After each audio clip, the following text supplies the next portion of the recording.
எல்லாருக்கும் வணக்கம் ஃப்ரெண்ட்ஸ்.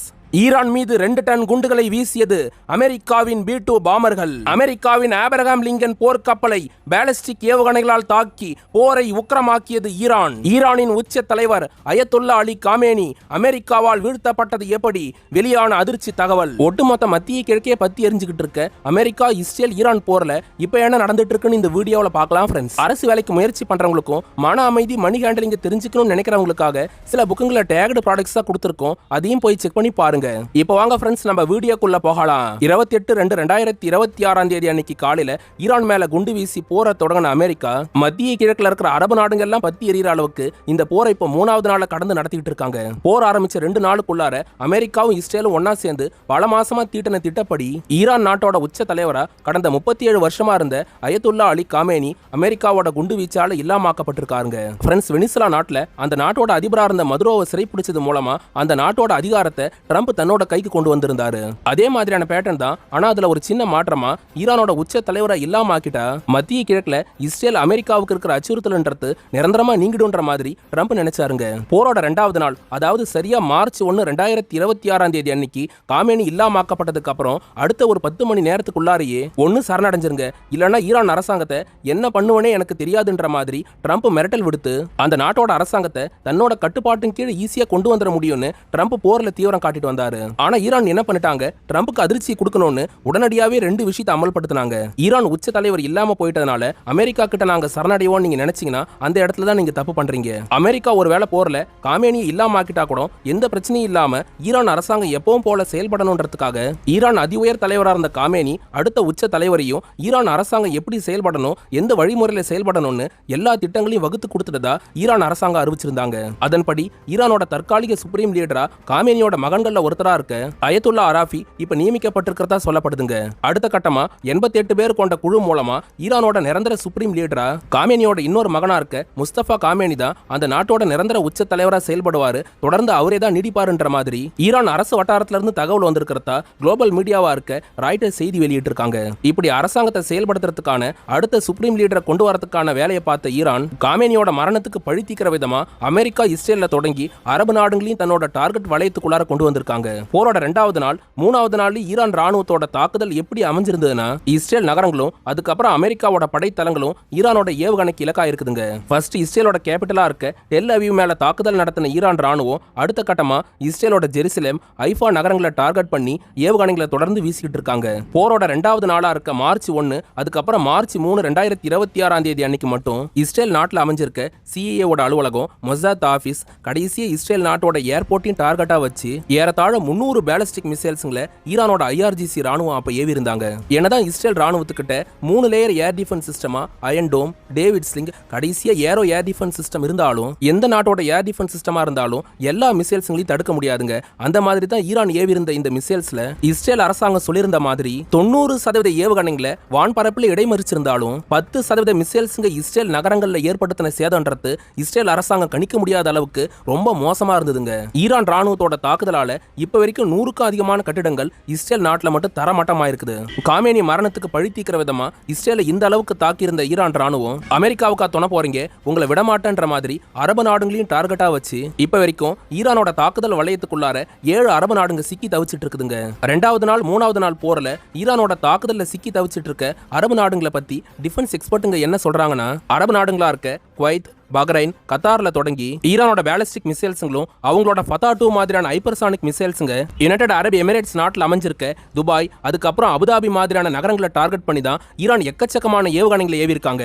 1-2 இல்லங்க, போர் தொடங்கின 3 நாளுக்குள்ளார ஏறத்தாழ 250க்கு அதிகமான பாலிஸ்டிக் க்ரூஸ் மிசைல்ஸ்ங்க, அதோட சேர்த்து 240க்கு அதிகமான ஷாகித் ரக அட்டாக் ட்ரோன்ஸுங்களும் யுனைடெட் அரபு எமிரேட்ஸ் மேல ஏவப்பட்டிருக்குது. துபாயில இருக்க ஹோட்டல், அமேசான் ஆபீஸ் உட்பட பல இடங்களும் தாக்குதலுக்குள்ளா இருக்குது. UAE அடுத்து கத்தார் நாடு மேல 150 ஏவுகணைகளும் குவைத்தை குறி வச்சு 100 ஏவுகணைகளை ஈரானோட IRGC ராணுவம் சராமாரியா ஏவி இருக்காங்க. மத்திய கிழக்குல ஈரானை ஒப்பிடும்போது மத்த எந்த அரபு நாடும் கிட்டையும் வலிமையான ராணுவ படையோ ஏவுகணை கட்டமைப்போ கிடையாதுங்க. இதனாலதான் அமெரிக்கா கொடுத்து வச்சிருக்க தாடு மாதிரியான ஏர் டிஃபென்ஸ் சிஸ்டத்தை வச்சு முடிஞ்ச அளவுக்கு இந்த ஏவுகணைகளை அவங்க இன்டர்செப்ட் பண்ணிட்டு இருந்தாங்க. அதுலயே அமெரிக்காவோட ஆதிக்கம்ன்றது UAE நாட்டுல அதிகம்ன்றதுனாலதான் காமேனி மரணத்துக்கு பழி தீக்க எக்கச்சக்கமான ஏவுகணைகளை அந்த ஒரு நாட்டை குறி வச்சே ஏவி விட்டு இருந்தாங்க. ஃப்ரெண்ட்ஸ், முதல் 2 நாள் போர்ல சவுதி அரேபியாவை டார்கெட் பண்ணாம இருந்த ஈரானோட IRGC ராணுவம் இப்ப சவுதி அரேபியாவில் அமைஞ்சிருக்க அந்த நாட்டோட மிகப்பெரிய எண்ணெய் சுத்திகரிப்பு நிலையத்தை குறி வச்சு ட்ரோன்ஸுங்க மிசைல்ஸ் மூலமா தாக்குதல் நடத்தியிருக்காங்க. இது எல்லாத்தோட ஒரு படி மேல போய் அமெரிக்காவுக்கு எதிரான அதிபயங்கர போரை இப்ப ஈரான் தொடங்கி இருக்கிறதுனால மத்திய கிழக்குல அமெரிக்காவோட கால் சோடுங்க எங்கெல்லாம் இருக்குதோ அங்கெல்லாம் எங்களோட ஏவுகணைங்க தாக்குதல் நடத்தும்னு ஈரான் அரசாங்கம் அறிவிச்சிருக்காங்க. இதுக்கேத்த மாதிரி தான் 2 நாள் போர் கடந்ததுக்கு அப்புறம் 3வது நாள்ல மட்டும் ஏறத்தாழ 15 அமெரிக்க ராணுவ தளங்கள் ஈரானோட தாக்குதலுக்கு உள்ளாயிருக்குதுங்க. நிலைமை இப்படி மோசமா போயிட்டு இருக்க அமெரிக்காவோட USS ஆப்ரஹாம் லிங்கன் ஏர்கிராஃப்ட் கேரியரையும் டார்கெட் பண்ணி ஈரான் பேலிஸ்டிக் மிசைல்ஸ்களை ஏவி இருக்கிறதா குளோபல் மீடியாவா இருக்க தி கார்டியன் செய்தி வெளியிட்டு இருக்காங்க. அமெரிக்காவோட USS ஆப்ரஹாம் லிங்கன் போர் கப்பலை எடுத்துக்கிட்டீங்கன்னா அது எப்பயுமே தனியா பயணிக்காதுங்க. அதோட பாதுகாப்புக்காக 3க்கு அதிகமான டெஸ்ட்ராயர் ஷிப்போட சேர்த்து மொத்தமா 7 போர்க்கப்பல் அழைச்சிக்கிட்டு தான் மற்ற நாடுகளுக்கு எதிராக இந்த USS ஆப்ரஹாம் லிங்கன் போர்க்கப்பல் போருக்கே போகுங்க. இந்த மாதிரியான சூழ்நிலையில அமெரிக்காவோட ஏர்பேஸ் மட்டும் எங்களோட தாக்குதலுக்கு உள்ளாகாது, அமெரிக்காவோட போர்க்கப்பலையும் நாங்க தாக்குவோன்ற மாதிரி ஈரானோட IRGC ராணுவ படை 4 பேலிஸ்டிக் மிசைல்ஸ்ங்களை USS ஆப்ரஹாம் லிங்கன் போர்க்கப்பலுக்கு எதிராக ஏவி இருக்கிறதா தகவல் வந்திருக்குதுங்க. அமெரிக்க போர்க்கப்பலை தாக்க ஈரான் பயன்படுத்தினது குவாரம் ஷாகிர் பேலிஸ்டிக் மிசைலா இருக்குதுங்க. 2000 கிலோமீட்டர் ரேஞ்சு போய் தாக்குதல் நடத்துற இந்த வகையை சார்ந்த பேலிஸ்டிக் மிசைல்ஸ்ங்களை USS ஆப்ரஹாம் லிங்கன் போர்க்கப்பலை தாக்காத அளவுக்கு அந்த பேட்டில் குரூப்ல இருந்த டெஸ்ட்ராயர் ஷிப்புங்க அதை இன்டர்செப்ட் பண்ணதா அமெரிக்கா சொல்லியிருக்காங்க. இருந்தாலும் ஒரு குவாரம் ஷாகிர் பேலிஸ்டிக் மிசைல் அமெரிக்காவோட போர்க்கப்பலை தாக்கியிருக்கிறதுக்கு அதிகமான வாய்ப்புங்க இருக்கிறதா குளோபல் மீடியாவா இருக்க தி இந்துஸ்தான் டைம்ஸ் செய்தி வெளியிட்டு இருக்காங்க. USS ஆப்ரஹாம் லிங்கன் போர்க்கப்பல் தாக்கப்பட்டதுக்கு பதிலடியா அமெரிக்க ராணுவம் என்ன பண்ணிருக்காங்கன்னா ட்ரம்போட உத்தரவுக்கு இணங்க மார்ச் 3, 2026 அன்னைக்கு இந்தியன் ஓஷன்ல இருக்க டியோகோ கார்ஷியா தீவுல இருந்து B-2 பாம்பர்ஸ்களை கொண்டு போய் ஈரான் நாட்டோட மேற்கு பக்கத்துல அமைஞ்சிருக்க ஈரான் ராணுவத்துக்கு சொந்தமான பேலிஸ்டிக் மிசைல் ஃபெசிலிட்டிங்களை குறி வச்சு அமெரிக்காவோட B-2 ஸ்பிளிட் ஸ்ட்ராட்டஜிக் பாம்பருங்க ஏறத்தாழ 2000 கிலோ பாம்ஸ்களை ஈரான் மேல வீசி இருக்கிறதா குளோபல் மீடியாவா இருக்க ராய்டர்ஸ் செய்தி வெளியிட்டு இருக்காங்க. 50,000 அடி உயரத்துக்கு மேல பறக்கிற இந்த ஸ்ட்ராட்டஜிக் பாம்பர்ஸ்ங்க ராடார்ல சிக்காதுன்றதுனால ஈரானோட மிசைல்ஸ்ங்களுக்கு இலக்காகாம அந்த நாடு மேல தாக்குதல் நடத்தி இருக்கிறதா டிஃபென்ஸ் எக்ஸ்பர்ட்டுங்க சொல்றாங்க. ஈரான் நாட்டுக்கு எதிராக 3 நாளைக்கு மேல போரை நடத்திக்கிட்டு இருக்க அமெரிக்க அதிபர் ட்ரம்ப் குளோபல் மீடியாஸ் கிட்ட என்ன பேசியிருக்காருன்னா அமெரிக்கா சார்பா ஈரான் அரசாங்கத்துக்கு நாங்க முன்னாடியே வார்னிங் கொடுத்துட்டோம். சுப்ரீம் லீடர் காமேனியோட மரணத்துக்கு பழி தீர்க்கிற பேர்ல ஈரான் சுத்தி இருக்கிற அரபு நாடுங்க மேலலாம் சராமாரியா ஏவுகணைகளை வீசிக்கிட்டு இருக்காங்க. இப்போ அமெரிக்கா கிட்ட சரணடைகிறதுக்கு பேச்சுவார்த்தைக்கான கதவுங்கன்றது எந்த நிமிஷமும் திறந்தே தான் இருக்குதுன்னு ட்ரம்ப் அறிவிச்சிருக்காருங்க. அதே சமயம் மத்திய கிழக்குல மத்த அரபு நாடுகளை விட ஈரான் வலிமையான ராணுவ படையை வச்சிருக்கிறதுனால ஈரானோட காமேனி அரசாங்கத்தை அடியோட தொடச்சி எறியறதுக்கு அமெரிக்க ராணுவன்றது ஒரு வாரமும் போர் நடத்தலாம், இல்லைன்னா அந்த நாட்டை சரணடைய வைக்கிறதுக்கு 4 வாரம் வரைக்கும் தேவைப்படுன்றதுனால 1 மாசம் கடந்தும் போர் நடத்துறதுக்கு அமெரிக்கா எல்லா வகையிலும் தயாரா தான் இருக்குதுன்னு ட்ரம்ப் பகிரங்கமா அறிவிச்சிருக்காருங்க. அதே சமயம் இஸ்ரேலை பாதுகாக்கவும் மற்ற அரபு நாடுகளோட பாதுகாப்பு உறுதி பண்ண ஈரான் நாடு மேல இப்ப வரைக்கும் நடந்துட்டு இருக்க கடற்படை விமானப்படை போரோட சேர்த்து தரைப்படை போரை நடத்துறதுக்கும் அமெரிக்க ராணுவம் தயங்காதுன்ற மாதிரி ஒயிட் ஹவுஸ் சொல்லியிருக்காங்க. நிலைமை இப்படி கைமீறி போயிட்டு இருக்க இஸ்ரேல் பிரதமர் பெஞ்சமின் நெதன்யாகுவை டார்கெட் பண்ணி ஈரான் ராணுவன்றது பேலிஸ்டிக் மிசைல்ஸ்களை ஏவி இருக்கிறதா தகவல் வந்திருக்குங்க. இந்த தாக்குதல்ன்றது இஸ்ரேல் பிரதமர் நெதன்யாகுவோட அலுவலகம் அதுக்கப்புறம் விமானப்படை தளபதியோட அலுவலகத்தை டார்கெட் பண்ணி தான் ஈரான் ஏவுகணையை வீசியிருக்காங்க. இந்த தாக்குதல்ல ஒருவேளை நெதன்யாகு உயிர் பழைச்சாலும் அவரை டார்கெட் பண்ணி காமேனியோட மரணத்துக்கு பழி தீர்க்கிற விதமா நாங்க தொடர்ந்து தாக்குதல் நடத்துவோம்னு ஈரான் அரசாங்கம் சொல்லியிருக்காங்க. ஃப்ரெண்ட்ஸ், ஈரானுக்கு எதிராக அமெரிக்கா படையெடுத்தா அந்த போர்ன்றது ரீஜனல் வாரா அந்த பகுதி முழுக்க பரவுன்ற மாதிரி தான் டிஃபென்ஸ் எக்ஸ்பர்ட்டுங்க ஏற்கனவே சுட்டி காட்டியிருந்தாங்க.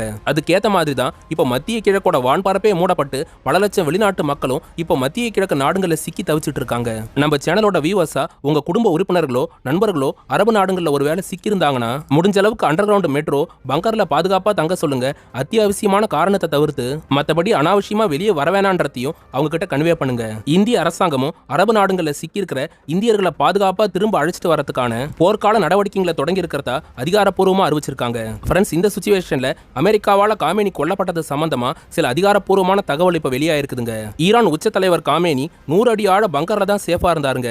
இருந்தாலும் காமேனியை இல்லாம ஆக்கணும்ன்ற திட்டத்தோட அமெரிக்க அதிபர் ட்ரம்ப் என்ன பண்ணிருக்காருன்னா காமேனி ராணுவ அதிகாரிகளோட பேசிட்டு இருந்த சமயத்துல வெறும் 30 செகண்டுக்குள்ளார 14 டன் GBU சீரிஸ் சார்ந்த பங்கர் பஸ்டர் பாம்புகளை பயன்படுத்தி அதிதீவிர தாக்குதல் நடத்தி தான் அமெரிக்கா காமேனியை இல்லாம ஆக்கிட்டாங்கன்னு டிஃபென்ஸ் எக்ஸ்பர்ட்டுங்க சொல்றாங்க. இஸ்ரேல் அமெரிக்காவால போர் நடத்தி ஈரான் ராணுவத்தை வீழ்த்த முடியுமா? நீங்க என்ன நினைக்கிறீங்கன்றத கமெண்ட்ல பதிவு பண்ணுங்க. இதோட இந்த வீடியோவை முடிச்சுக்கிறேங்க. அப்புறம் ஃப்ரெண்ட்ஸ், நிறைய ஆர்டிகல்ஸை படிச்சு தகவல் திரட்டி தான் நாங்க இந்த வீடியோஸை உங்களுக்கு கொடுத்துட்டு இருக்கோம். எங்களுக்காக நீங்க பண்ற பெரிய உதவி என்னன்னா சப்ஸ்கிரைப் பண்றது தாங்க. மேலும் உதவ நினைச்சீங்கன்னா யூடியூப்ல கொடுக்கப்பட்டிருக்க சூப்பர் தேங்க்ஸ் ஆப்ஷன் மூலமாவோ இல்லனா ஸ்கிரீன்ல தெரியுற QR கோடை ஸ்கேன் பண்ணி உங்களால முடிஞ்ச ஹெல்ப்பை எங்களுக்கு பண்ணலாம். ஃப்ரெண்ட்ஸ், அரசு வேலைக்கு முயற்சி பண்றவங்களுக்கும் மணி ஹேண்டலிங் மன அமைதி தெரிஞ்சுக்கணும்னு நினைக்கிறவங்களுக்காக சில புக்குங்களை டேக்டு ப்ராடக்ட்ஸா கொடுத்துருக்கோம். அதையும் போய் செக் பண்ணி பாருங்க. உலகத்தை ஆட்டி படைச்சுக்கிட்டு இருக்க வல்லரசுங்களோட அதிபருங்க போருங்களை கைவிட்டு மக்களுக்கான அடிப்படை தேவையா இருக்க கல்வி, உணவு, மருத்துவத்துக்கு முக்கியத்துவம் கொடுக்கணுங்க. அடுத்து ஒரு டிஃபென்ஸ் ஜியோ பாலிடிக்ஸ் தகவலோட நாளைக்கு உங்களை வந்து சந்திக்கிறேன். அது வரைக்கும் உங்ககிட்ட இருந்து விடை பெறுவது ஆல் இன் தமிழ்.